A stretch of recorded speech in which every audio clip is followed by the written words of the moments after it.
কিরে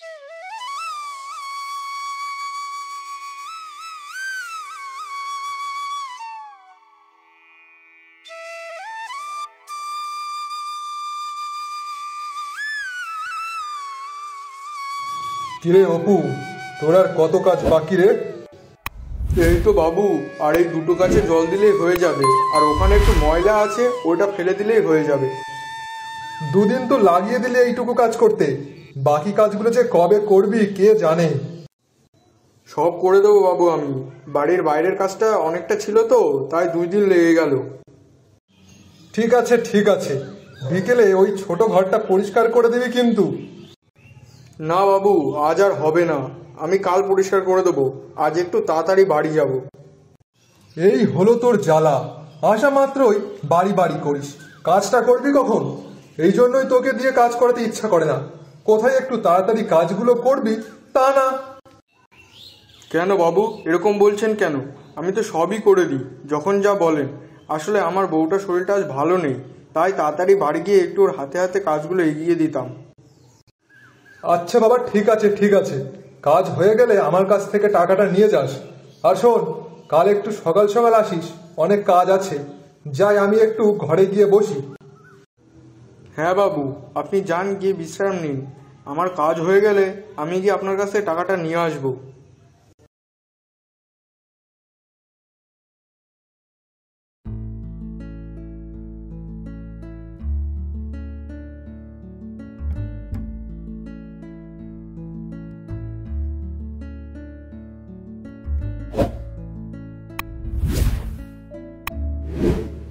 অপু, এইবারে একটু খেয়ে নাও।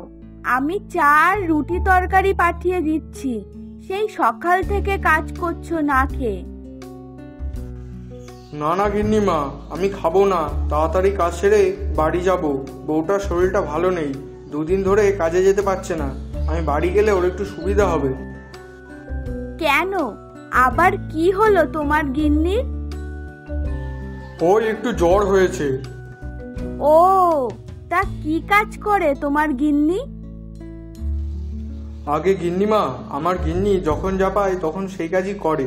বাড়ি বাড়ি গিয়ে ঘর মোছা, বাসন মাজা, আবার কখনো কখনো আমার সাথে জোগাড়ের কাজেও যায়।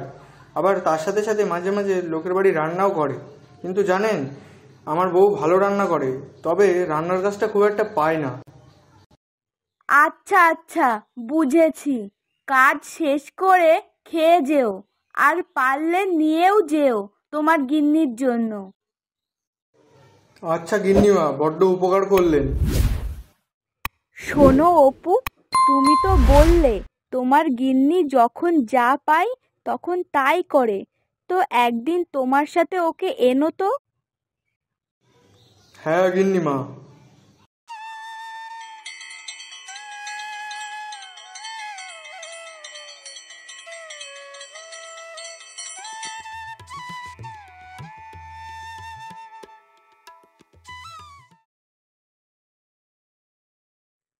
2-3 দিন কাজে না যেতে পারায় কত অসুবিধা হয়ে গেল বলো তো। হঠাৎ করে কেন যে জ্বর এলো। আচ্ছা, তুমি যে বাড়িতে কাজ করছো সে বাড়ির গিন্নিমা কত ভালো না, আমার জ্বর শুনে খাবার পাঠিয়ে দিলেন। ভালো গো ভালো। আর ওই বাড়ির বাবুও খুব ভালো। মাঝে মাঝে কাজের জন্য একটু বকাবকি করে ঠিকই, কিন্তু আমাকে খুব ভালোবাসেন। না গো, ভালো করে কাজ করো, তাহলে কাজটা থাকবে। আমি যে কি করব কে জানে। 2 দিন কাজে গেলাম না, এই মাসের পয়সাটাও কমিয়ে দেবে। তোমারও তো রোজ কাজ থাকে না। জানি গো, কি আর করব, সব ঠিক হয়ে যাবে। গায়ে গতরে খাটি আমরা, আমাদের কাজের অভাব হবে না, তুমি চিন্তা করো না। ছেলে দুটোর কথা ভাবলে আমার খুব খারাপ লাগে গো। আমরা ওদেরকে একটু ভালো কিছু কিনে দিতে পারি না, ভালো কিছু খাওয়াতেও পারি না। আমরা ওদের ভালোভাবে মানুষ করব। দেখো, জানো গিন্নিমা তোমাকে ওনাদের বাড়ি নিয়ে যেতে বলেছেন। তাই? কিসের জন্য গো? জানি না, নিয়ে যাব তোমাকে একদিন, তখন নয় দেখো।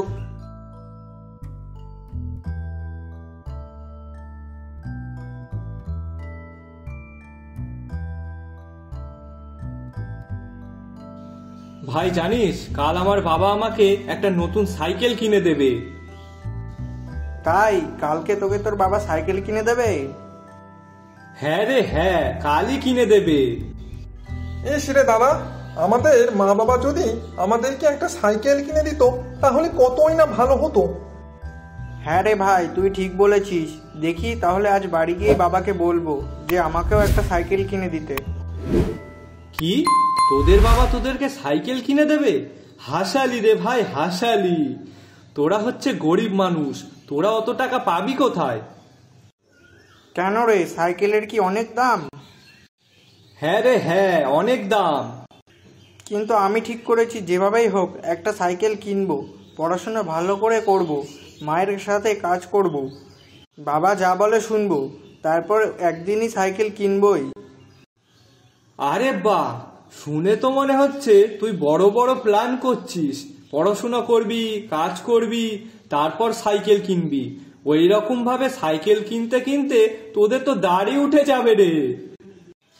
তুই যা বলিস বল, একদিন আমরা নিজের উপার্জনে সাইকেল কিনবই, কারো কাছে হাত পাততে হবে না তখন আর আমাদেরকে।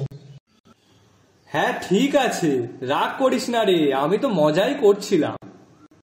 ইচ্ছা থাকলেই তো সব করা সম্ভব। দেখবি একদিন আমাদেরও সাইকেল হবে। আর তখন আমরা এসে তোর সাথে রেস দেবো রে। আর এখন আমরা বাড়ি গেলাম। হ্যাঁ হ্যাঁ, যা যা।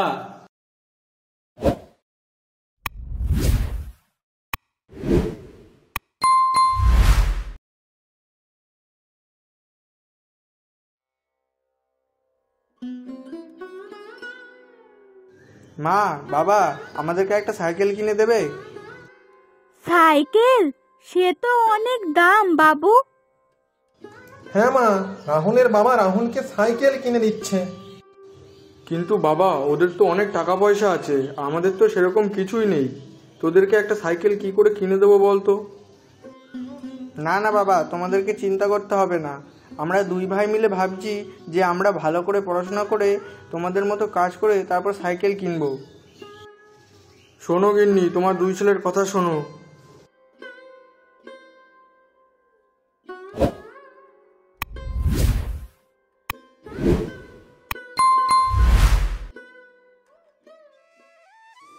গিন্নিমা, ও গিন্নিমা।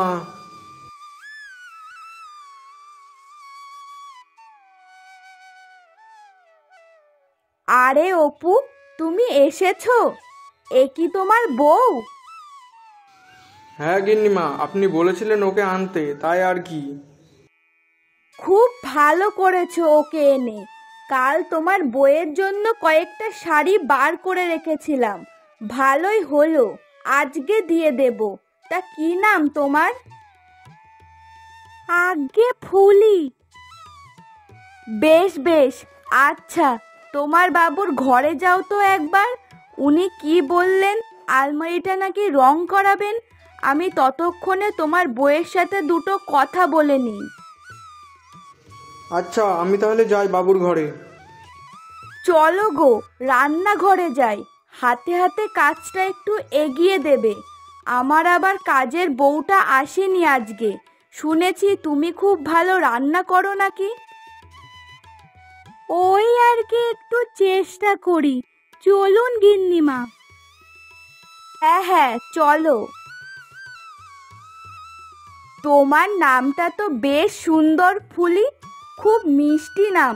তা ফুলি, শুনেছি তুমি নাকি সব রকম কাজ করো, ঠিকঠাক পয়সা করে আসে?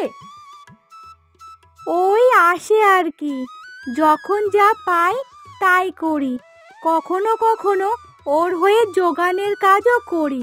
ছেলে দুটোকে মানুষ করার জন্য আমরা খাটবো গিন্নিমা।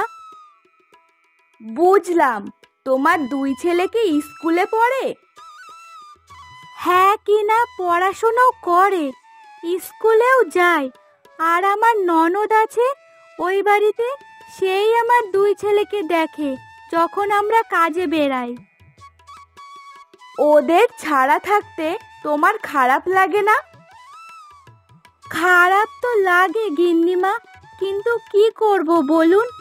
আমরা স্বামী স্ত্রী দুজনেই কাজে বেরিয়ে যাই, ওদেরকে কে দেখবে?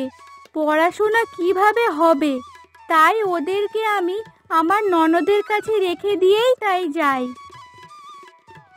ও আচ্ছা।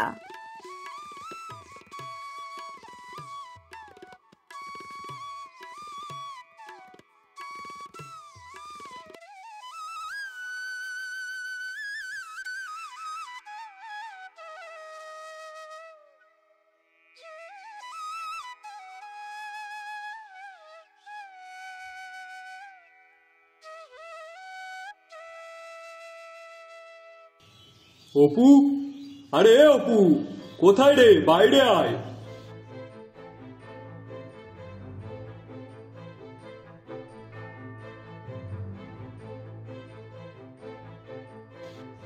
আরে দাদা, তুমি তো হঠাৎ সকাল সকাল আসলে, কি ব্যাপার? কিছু কি হয়েছে?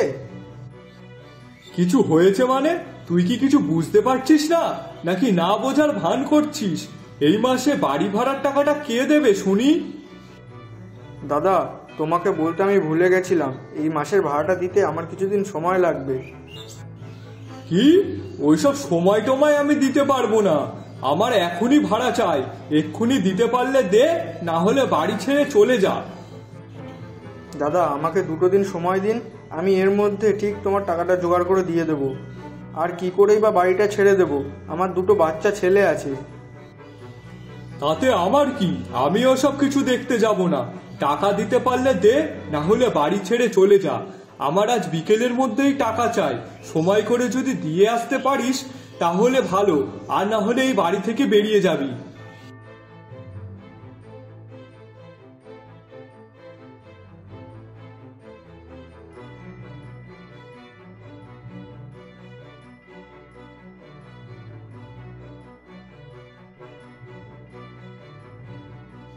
গিন্নি, সর্বনাশ হয়ে গেছে। আজ বাড়িওয়ালা দাদা এসে এক্ষুনি টাকা চাইছে, আর তা না হলে বাড়ি থেকে বেরিয়ে যেতে বলেছে। সে কি কথা? এক্ষুনি তুমি কি করেই বা টাকা জোগাড় করবে? হ্যাঁ, সেটাই তো ভাবছি।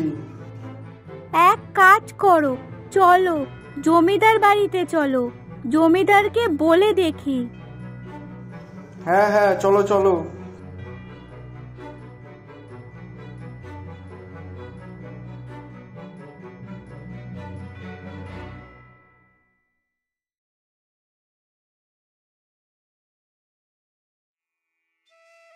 সব শুনেছি ফুলি, অপু আগেই তোমার বাবুকে বলেছে। আমাদের দুবেলা যা জোটে আমরা 4 জনে মিলে ভাগ করে তাই খাই। এখন এর মধ্যে যদি বাড়িটাও চলে যায় তাহলে কি করব? বুঝলাম, এখন তোমাদের থাকার সমস্যা, তাই তো অপু? হ্যাঁ বাবু, ওই ঘরটা আমাদের একমাত্র সম্বল। আমার 2 ছেলেকে নিয়ে আমরা স্বামী স্ত্রী ওইখানেই কোনো রকমভাবে থাকি। আমি এখন একটা অন্য ঘর খুঁজবো, দেখি ততদিন কি করি। শোনো অপু, আমি আর তোমার বাবু সিদ্ধান্ত নিয়েছি, তোমরা 4 জন এখন থেকে এখানেই একতলার 2 ঘরে থাকবে। না না গিন্নিমা, তা হয় না। আমাদের জন্য আপনি অনেক করেছেন, আর না। আমরা এখানে 2 বুড়ো বুড়ি এত বড় বাড়িতে কি করব বলতো? ফুলি, তোমাদের জন্য 2 ঘর তো দিতেই পারি, তাছাড়া এমনি এমনি তো আর দিচ্ছি না। মানে হচ্ছে ফুলি, এখন থেকে আমাদের বাড়ির সব দেখাশোনা করবে আর রান্না করবে। আর তুই যখন যেরকম কাজ পাস করবি, আমাদের যখন কাজ থাকবে আমাদেরটা তখন করবি। তোমরা নিজেদের পরিশ্রমের অর্থ দিয়েই ছেলেদের মানুষ করবে, আমরা শুধু তোমাদের একটু পাশে দাঁড়ালাম। আর হ্যাঁ, আমাদের গ্রামের স্কুলটাও নেহাত মন্দ নয়, ওরা 2 জন ওখানেই ভর্তি হয়ে যাক। হ্যাঁ, আমরাও তাই ঠিক করেছি। জানেন তো গিন্নিমা, ওরা 2 জনেই পড়াশোনায় খুব ভালো, আমাদের অনেক আশা ওদের নিয়ে। তা করুক না, ওরা যতদূর পড়তে চাই পড়ুক, ওদের পড়াশোনার সব দায়িত্ব আমার। আমি আগে ওই স্কুলেই পড়তাম, জানো তো। হ্যাঁ, সে জানি। আপনার পড়ানোর প্রশংসা এই গ্রামের অনেকেই করে। আর আমি যে এতদিন এই গ্রামেই পোস্টমাস্টার ছিলাম, আমার সুখ্যাতি বুঝি কেউ করে না? আপনার কথা আমার বাবার কাছে খুব শুনতাম। পোস্ট অফিসের পাশেই তো আমার বাপের বাড়ি। আপনি কতজনের কত যে উপকার করেছেন তা বলে শেষ করতে পারবো না। আর আপনাদের উপকার আমরা সারা জীবন মনে রাখবো।